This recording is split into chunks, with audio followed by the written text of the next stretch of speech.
Olá, pessoal, tudo bem? Vamos falar um pouco do nosso seminário e nosso tema é água subterrânea, aspectos quantitativos e qualitativos. Somos o Clodoaldo, Daniela Pérez, Verônica Badures e Vitória Rataltas. Agora vamos contextualizar um pouco o nosso tema, então vou explicar para vocês o que são águas subterrâneas.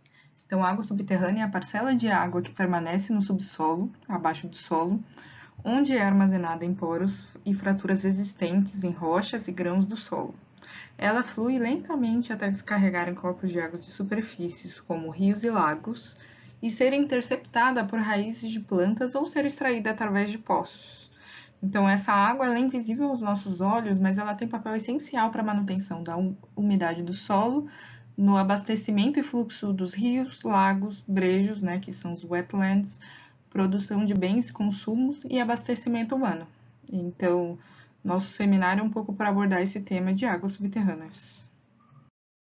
Sobre distribuição de água no planeta, de 100% da água que temos, 97,5% é composto de água salgada, enquanto apenas 2,5% é composto de água doce. Desses 2,5% de água doce, 29,9% é composto de águas subterrâneas, enquanto 68,9% é composto de água doce. Então, os principais usos da água doce que temos é 70% para a agricultura, 20% para a indústria, apenas 7% para o uso doméstico e a gente perde em torno de 3%. Então, majoritariamente, a agricultura é a que demanda a maior distribuição de água, quando nós analisamos as porcentagens. Sobre informações gerais de águas subterrâneas, então o que é? É toda a água que ocorre abaixo da superfície da Terra. Qual é a sua importância? É fundamental na manutenção da umidade do solo, fluxo dos rios, lagos e brejos. É a reserva de água doce no mundo. Como se interrelacionam na natureza? Elas se interrelacionam no ciclo hidrológico. Quais são as variáveis no solo? Porosidade do solo, cobertura vegetal, inclinação do terreno e tipo de chuva. Quais são os riscos? Temos o risco de contaminação da água subterrânea e pode levar à doença, além de diminuir a disponibilidade hídrica e degradar os aquíferos. Quais são as soluções? É prezar pelo descarte correto de substâncias para evitar a contaminação. Agora vamos falar um pouco do uso de águas subterrâneas. A exploração de água subterrânea está condicionada a fatores quantitativos, qualitativos e econômicos, segundo Leal. Quantidade está intimamente ligada à condutividade elétrica e o coeficiente de armazenamento dos terrenos. Os aquíferos têm diferentes taxas de recarga, alguns deles se recuperam lentamente, em outros a recuperação é mais regular. Sobre o fator qualidade, é influenciada pela composição das rochas e condições climáticas e de renovação das águas. E sobre o fator econômico, depende da profundidade do aquífero e das condições de bombeamento. Vale a pena ressaltar que a utilização das águas subterrâneas deve acompanhar a evolução da humanidade e da disponibilidade de recursos hídricos. Então, nesse contexto, se torna muito importante considerar questões sustentáveis, por exemplo, o melhoramento das técnicas de construção de poços e métodos de bombeamento para permitir a extração de água em volumes e profundidades cada vez maiores e possibilitar o suprimento de água às cidades, indústrias, projetos de irrigação. O aquífero é uma formação geológica do subsolo, constituída por rochas permeáveis que armazenam água em seus poros e fraturas, e é capaz de servir de depósito e de transmissão de água aí armazenada. Então, essa é uma representação esquemática com os principais aquíferos brasileiros. Eles armazenam os importantes excedentes hídricos e alimentam uma das mais extensas redes de rios perenes do mundo, e desempenham ainda importante papel socioeconômico devido à sua potencialidade hídrica. Esses são os tipos de aquífero que temos. É o aquífero kárstico, que é formado por rochas calcárias ou carbonáticas, e é chamado de kársticos pois a circulação da água se faz nas fraturas, onde descontinuidades que resultam na dissolução do carbonato pela água. Essas aberturas podem atingir grandes dimensões, criando, nesse caso, verdadeiros rios subterrâneos. São aquíferos heterogêneos, descontínuos, com águas duras, com fluxos em canais. Aquífero poroso ou sedimentar é aquele formado por rochas sedimentares consolidadas, sedimento inconsolidados ou solos arenosos. Esse tipo chama poroso pois a circulação de água se faz através dos poros. Constituem os mais importantes aquíferos que apresentam um grande volume de água. Uma particularidade desse tipo de aquífero é a sua porosidade, quase sempre homogeneamente distribuída, devido à pressão hidrostática. O aquífero fraturado ou fissural é formado por rochas ígneas, metamórficas ou cristalinas, duras e maciças, onde a circulação da água se faz nas fraturas, fendas, falhas abertas devido ao movimento tectônico, por exemplo, basalto. Esse tipo chama de fraturado, pois a capacidade dessas rochas de acumularem água está relacionada à quantidade de fraturas. Então, poços perfurados nessas rochas, eles fornecem poucos metros cúbicos de água por hora, sendo que a possibilidade de ter um poço produtivo é praticamente nula. São anisotrópicos, pois somente podem fluir onde houver fraturas, que quase sempre tendem a ter orientações preferenciais. Um caso particular de aquífero fraturado é representado pelos derrames de rochas vulcânicas basálticas das grandes bacias sedimentares brasileiras. O sistema aquífero de Guarani ocupa uma área de aproximadamente 1.200.000 km², que se distribui entre Argentina, Brasil, Paraguai e Uruguai. Trata-se de um aquífero sedimentar composto por depósitos eólicos e fluviólicos, sobreposto pelas rochas basálticas da formação da Serra Geral, que é um aquífero fraturado.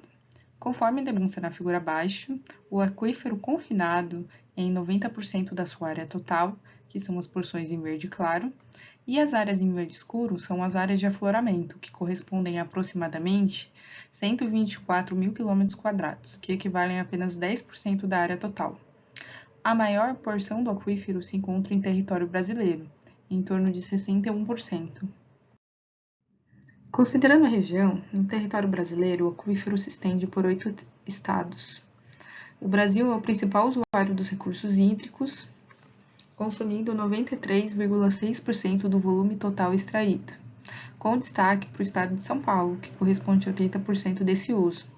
Então, o aquífero compreende diversas formações geológicas, assim como já citamos, e o nome do Brasil é Pirambanha-Botucatu. Trata-se de um aquífero sedimentar composto por depósitos eólicos e fluviólicos, sobreposto por rochas basálticas. Apresenta espessura média de 250 metros. Nas características do aquífero são bastante distintas, pois há regiões em que aflora na superfície, enquanto em outras se encontra a mais de 1.500 metros de profundidade. Por isso, até que as idades e a qualidade da água variam consideravelmente. As recargas ocorrem somente por meio das fissuras dos balsatos locais situados no interior da bacia. Nessas áreas de recarga, as águas são recentes e costumam ser apropriadas para o consumo humano. Isso torna o aquífero vulnerável à extração e de difícil recuperação do déficit. Logo, as regiões com mais minerais são provenientes da infiltração da água meteórica, longe das áreas de afloramento. E a vulnerabilidade de um aquífero pode ser entendida quando o conjunto das características que determinam quanto ele poderá ser afetado pela carga de poluentes. A ocupação humana, historicamente, tem utilizado o solo para a disposição dos resíduos. A sociedade tem se tornado tão complexa que ela mesma está impactando na quantidade de resíduos e influentes gerados. E uma das consequências é a dificuldade de recarga do aquífero. A alta demanda de abastecimento causa déficit na água subterrânea. As fontes de contaminação variam desde a construção de fossas clandestinas, que contaminam a água subterrânea, até o necrochorume, que vamos mencionar adiante. Alguns outros exemplos de fontes potenciais de contaminação das águas subterrâneas são lixões, aterros mal operados, acidentes com substâncias tóxicas, atividades inadequadas para o armazenamento, manuseio e descarte de matérias-primas, produtos efluentes e resíduos com atividades industriais, como indústrias químicas, petroquímicas, entre outros, de acordo com o site da CETESB.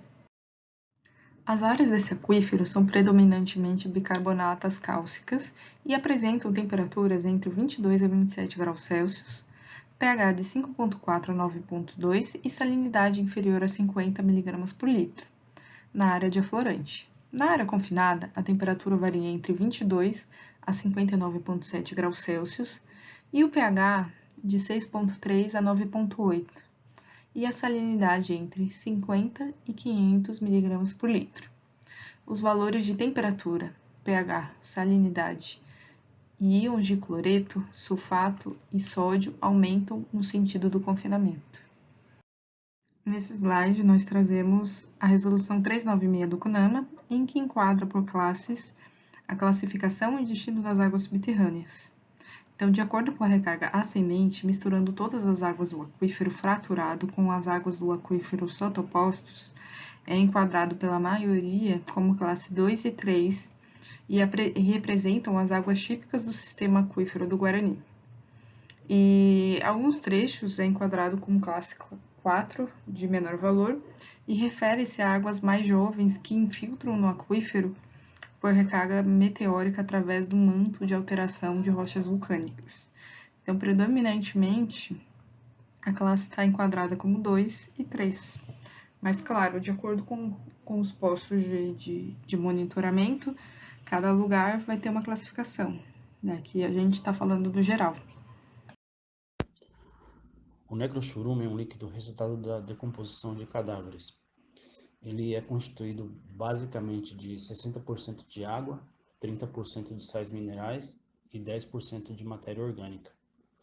E um dos grandes problemas do necrochorume quando ele consegue atingir o lençol freático é que ele é mais denso do que a água. Então, quando ele contamina um lençol freático, ele acaba indo para a parte mais profunda do lençol freático. Então, fica muito complicado de você conseguir fazer algum tipo de tratamento. Vale ressaltar também que existe uma relação de massa corpórea na ordem de 60%, né? Ou seja, o que isso quer dizer? Que para cada quilo de massa corpórea é produzido, em média, 600 ml de necrochorume.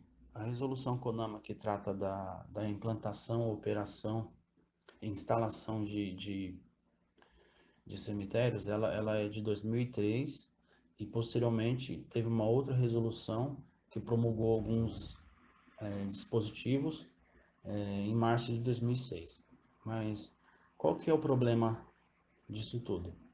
O problema maior é que a grande maioria dos cemitérios, né, em se tratando de cemitérios públicos, data a construção, né, a criação do cemitério de antes dessa resolução CONAMA. Então, dá para entender que a grande maioria dos cemitérios brasileiros, eles não estão de acordo com a resolução. Então, mas por que nós estamos falando sobre necrochorume num trabalho sobre águas subterrâneas? Porque é pertinente, né?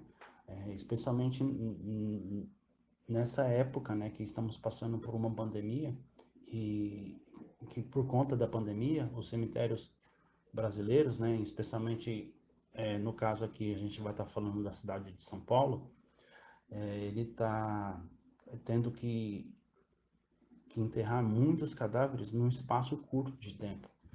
E para ter uma ideia, a cidade de São Paulo, até o dia 7 de 4 de 2021, teve somente por Covid 23.388 mortes.